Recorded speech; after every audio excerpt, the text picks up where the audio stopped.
I'm sure that all of us can remember when Melody Hensley claimed that she got PTSD from Twitter. Whoop, my apologies. Right out of the gate, I already made a terrible mistake. I'm not allowed to say that. What I meant to say was, I'm sure that all of us can remember when Melody Hensley claimed that she got PTSD from harassment she received on Twitter. My sincerest apologies to my critics. It seems like we have someone who's following in the footsteps of this bedridden, no-talent, privileged Dr. Seuss character in the flesh. Valerie D'Orazio is now accusing Chris Sims of previous cyberbullying. She's also claiming that she got PTSD from cyberbullying she received in 2007 to 2010. This has to be one of the worst things to accuse someone of. Not because the action is incredibly severe, but because the internet doesn't let anything die. This claim was brought out during an incident where DC Comics ended up pulling the cover of Batgirl number 41, which looked like this. Yeah. This is what the commotion was all about. Raphael Albuquerque, who was the artist that created the variant cover, said that he wanted to pay homage to a comic that I really admire, and I know is a favorite of many readers. My intention was never to hurt or upset anyone through my art. For that reason, I have recommended to DC that the variant cover be pulled. Here are a couple of reasons that people got so upset over this cover.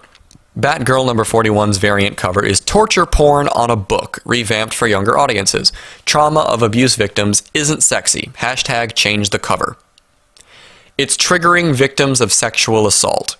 Hashtag change the cover.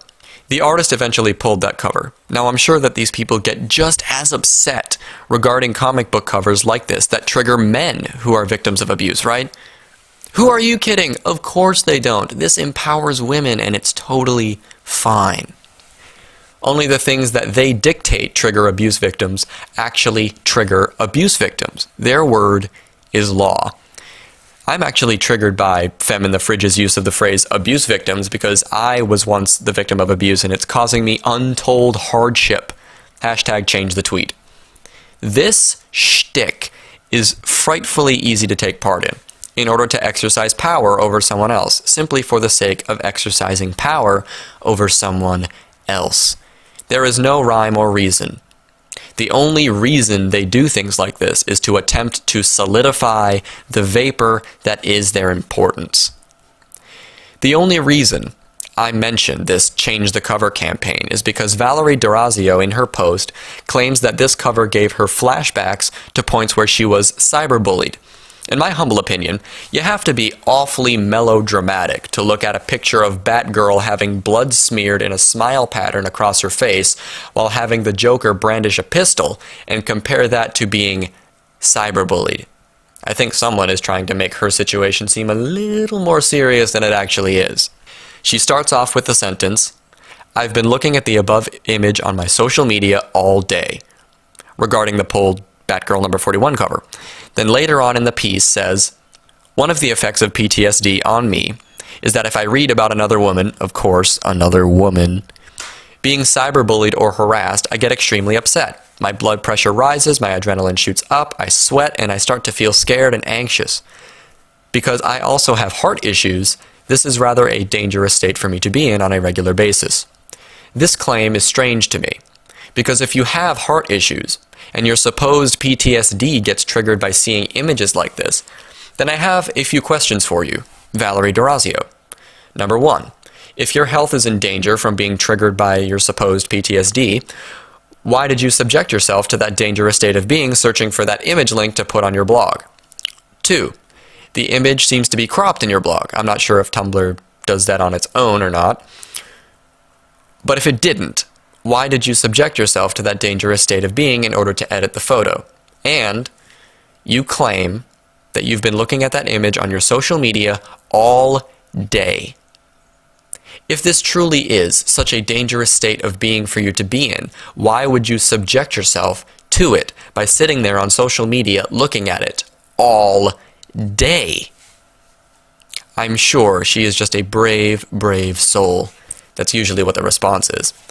Chris Sims has in fact admitted that he was overly jerkish and did deliver personal insults to Durazio.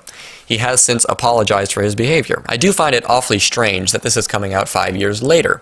Durazio claimed that this was happening from 2007 to 2010, and yet as we all know, it is 2015 as of right now.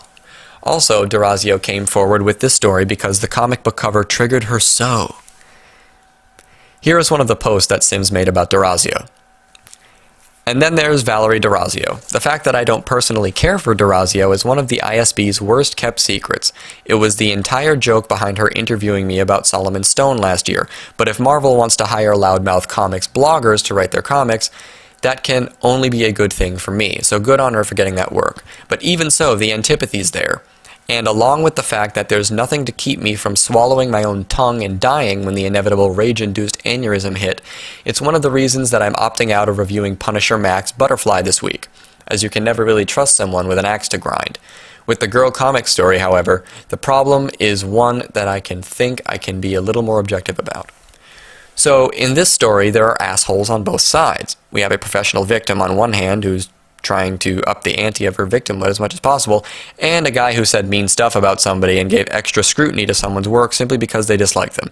You don't have to support either of these people to note that they were both raging douchebags at one point.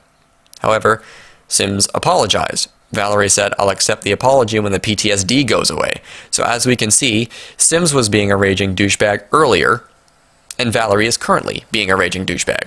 So that is why I'm addressing Valerie more than Chris in this particular video. In Valerie's post, she actually shows that Sims very recently sent an apologetic email to Valerie's husband saying that they would be totally justified to throw him under the bus. So then they proceeded to do so. I haven't seen the severity of the harassment that Valerie had sustained from Chris, but judging by what Sims said in the previous post that I mentioned, it couldn't have been all that bad. Durazio doesn't detail that she got death threats, rape threats, or anything like that, just harassment, which I would assume consists of, you're a shitty person, you're the worst comic book writer I've ever seen, or quit blogging, you suck at it, and nobody should have to listen to your drivel, you piece of shit. Now, while these aren't nice things to say to someone, you'll notice how they aren't threatening anyone's life. People call me an asshole routinely. That doesn't mean I'm being harassed when people make their opinions about me known. Valerie claims that the harassment made its peak when Chris Sims said that she was the worst person to write The Punisher. Also, not harassment. Just opinion. No threats of violence in there. Just saying that, in his opinion, she would be the worst person to write The Punisher. I can't say much for the people who followed Sims at that time and sent things to Durazio, but I can hope that we can all agree that there is a difference between these statements. You're a shitty comic book writer and don't deserve to write The Punisher, and I'm going to come over to your house and kill you with a meat cleaver. I do not support the sending of death threats, of course. However, telling someone that they suck at writing about comic books is not something that should cause someone to contract PTSD or be scared for their lives at comic book conventions. This is a classic case of the Melody Hensley MO. Except in this case, it doesn't seem like Valerie Durazio was dishing out anything. Or was she? Durazio has a history of promoting herself as a victim even before the 2007 to 2010 harassment campaign that she claims to have been subjected to. In 2006, she wrote a blog with a series called Goodbye to Comics, where she claimed that comics have a rape agenda.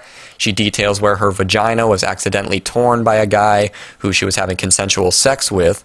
She claimed that she was bleeding to death due to this vaginal tear, and the man she was having sex with was, quote, strangely calm and collected for a man who had potentially murdered someone with his dick. She was labeled a lesbian throughout school and teased for reading superhero comics, and she was left $15,000 in debt over the intercourse accident.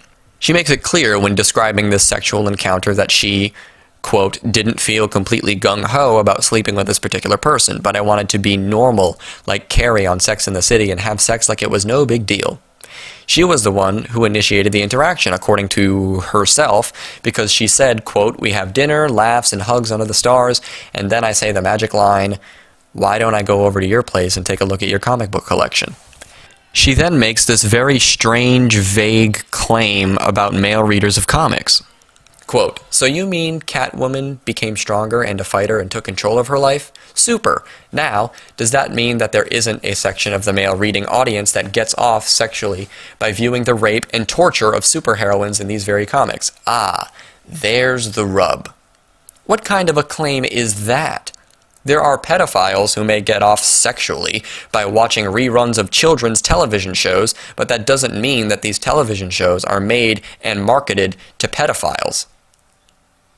And you completely leave out female readers of comics.